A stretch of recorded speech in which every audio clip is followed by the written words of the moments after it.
اعتکاف اب 20 رمضان قریب ہے تو کافی نوجوان، کافی بزرگ حضرات، کافی ہماری بہنیں اعتکاف کی نیت انہوں نے کی ہوگی، وہ انشاءاللہ بیٹھیں گی اور بیٹھیں گی بھی. تو اس حوالے سے آج کا جو ہمارا ٹاپک ہے اس کے کیا شرعی مقاصد ہیں، اس کو کیا فالو کرنا چاہیے، کس انداز میں بیٹھنا چاہیے، اور اعتکاف کی شرعی حیثیت کیا ہے، اس حوالے سے ہم چلتے ہیں فواد علی حیدری صاحب کی جانب اور اس پہ مختصر سی گفتگو سنتے ہیں. جی، یہ ایک بڑا امپورٹنٹ ٹاپک ہے اعتکاف، اور یہ ایک ایسی سنت ہے اور ایک ایسا عمل ہے جو کہ گزشتہ انبیاء کرام سے چلتا ہوا آ رہا ہے،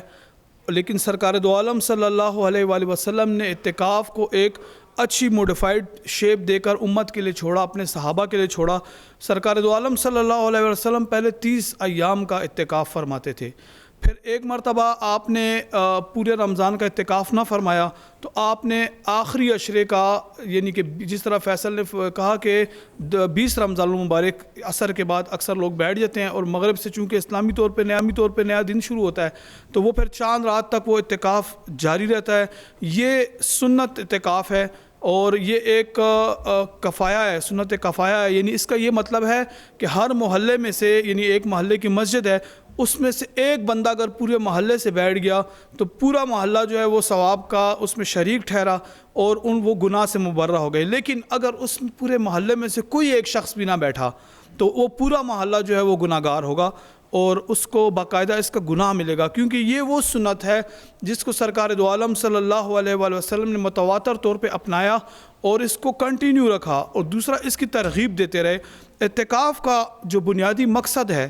وہ ہے خلوت نشینی، یعنی کہ آپ گوشہ نشین ہو جائیں اور اپنے پروردگار کے ساتھ رابطہ قائم کریں. نمازیں ہم مسجد میں بھی پڑھتے ہیں،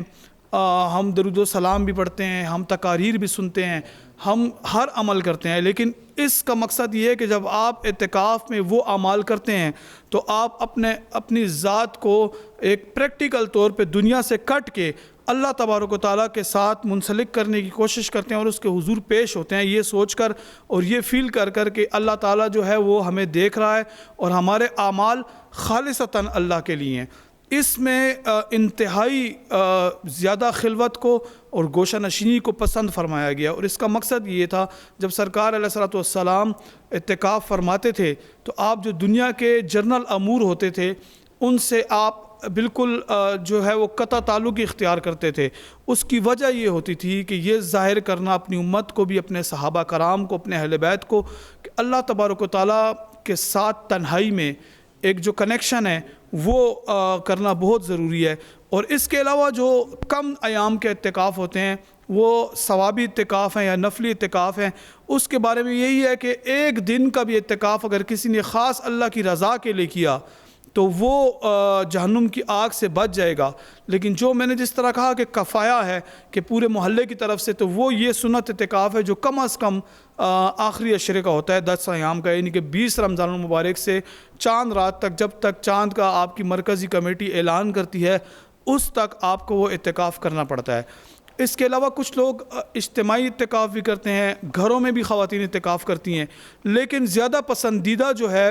وہ اعتکاف یہی ہے کہ آپ خلوت نشینی اختیار کریں، آپ دنیا سے رابطے میں نہ رہیں، آپ صرف جماعت کے ساتھ اگر نماز پڑھتے ہیں تو وہ بھی چونکہ آج کل اس طرح کا ماحول ہے، مساجد میں آپ کے اہل و عیال، آپ کے گھر والے آتے ہیں تو آپ نے ان سے کوئی فالتو بات نہیں کرنی، اور دین کی بھی وہ بات کرنی ہے جو اس وقت پہ انتہائی اہم ہو، جس کو ہم کہتے ہیں کہ نیسیسری ہو، یعنی اس کے بغیر ہمارا کوئی گزارا نہ ہوتا ہو. یعنی ہم نے کوئی مسئلہ دین کا پوچھ لیا کہ جی دوران اعتکاف مجھے یہ مسائل ہیں تو میں اس میں کیا کر سکتا ہوں. یعنی ایسا نہیں ہے کہ ہم اس میں دین کے وہ مسائل بھی چھیڑ بیٹھیں کہ جن کی عام ماحول میں یا عام انوائرمنٹ میں بھی اس کی ضرورت نہیں پڑتی. تو اعتکاف اللہ تعالیٰ کے ساتھ رابطہ ہے، اور میں اس بات کو بھی دہراؤں گا، بتاؤں گا اپنے آڈینس کو کہ آج کل لوگ موبائل فون لے کر اعتکاف میں بیٹھ جاتے ہیں. اللہ اکبر. یہ ایک اعتکاف کو باطل کرنے والا عمل ہے. آپ اس ماحول میں نہیں رہ رہے اگر کہ ایک پہاڑی پہ آپ بیٹھے ہوئے ہیں اعتکاف پہ اور آپ کے گھر سے کسی نے کوئی کھانا یا کوئی چیز لے کر آنی ہے تو آپ کو موبائل فون رکھنے کی کوئی ضرورت نہیں ہے. اگر آپ موبائل سے میسج کر کے پوچھتے ہیں اپنے گھر میں کہ سب کی طبیعت کیسی ہے، حال احوال کیسا ہے، تو آپ کا اعتکاف قائم نہیں رہا، کیونکہ یہ آپ نے اس کے SOPs کی خلاف ورزی کی ہے. اعتکاف کے لیے آپ کا جو آخری عشرے کا اعتکاف ہے اس کے لیے آپ کا روزہ ہونا بھی بہت ضروری ہے. اگر آپ کا روزہ نہیں رہے گا تو آپ کو وہ پورا اعتکاف عید کے بعد دوبارہ کرنا پڑے گا اور روزے بھی رکھنے پڑیں گے سارے. اور اس میں ایک سوال تھوڑا سا ایڈ کرنا چاہوں گا، چونکہ اس کوشچن تھوڑا کرنے والا ہوں میں. کیا خواتین تو گھر میں کرتی ہیں اعتکاف،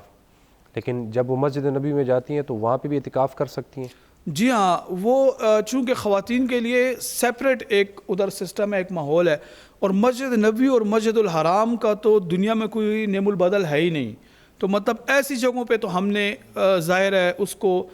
ایک انتظام موجود ہے کہ وہاں پہ کوئی مرد حضرات عام ایام میں بھی مسجد نبوی میں کوئی مرد حضرات خواتین کی سائڈ پہ نہیں جا سکتے، اور جب ان کی زیارت کا ٹائم ہوتا ہے تو وہاں پہ کام کرنے والے بھی مرد نہیں ہوتے. تو یعنی وہ اعتکاف جائز ہے، اور چونکہ وہ ایک گورنمنٹ کی طرف سے بھی اس کے SOPs قائم کرتا ہے تو وہ اعتکاف ہو جاتا ہے. پاکستان میں بھی کچھ مساجد ایسی ہیں جہاں پہ خواتین کے لیے علیحدہ انتظام ہے، لیکن اس کے لیے یہ ضروری ہے کہ اس میں آپ کے محرم کی سیٹسفیکشن ضروری ہے. اگر آپ کا محرم سیٹسفائیڈ نہیں ہے آپ کے حج پہ بھی ایون، تو وہ اپنے لیول پہ گناہ گار ہو سکتا ہے، لیکن آپ کو اس کی رضامندی کا خیال رکھنا پڑے گا اس میں. تو کیا مرد بھی اب گھر پہ اعتکاف کر سکتا ہے؟ نہیں، مردوں کے گھر کے اعتکاف کی کوئی ایسی ملتی نہیں ہے روایت. بلکہ میں ایک روایت آج پڑھ رہا تھا، حضرت امام زین العابدین علی بن امام حسین علیہ السلام، ان سے روایت، انہوں نے اپنے والد سے روایت کی، اور امام حسین نے حضرت مولا علی سے روایت کی کہ حضور نبی کریم صلی اللہ علیہ وسلم نے فرمایا ہے کہ رمضان کے آخری عشرے میں مسجد میں خلوت اختیار کر کے گوشہ نشینی والے اعتکاف کی ترغیب دیا کرو. تو یعنی یہ اتنا مضبوط قول ہے جو کہ اہل بیت سے ثابت ہے کہ آپ لوگ جو مرد ہیں ان کے لیے مسجد ہے، آپ وہاں پہ مسجد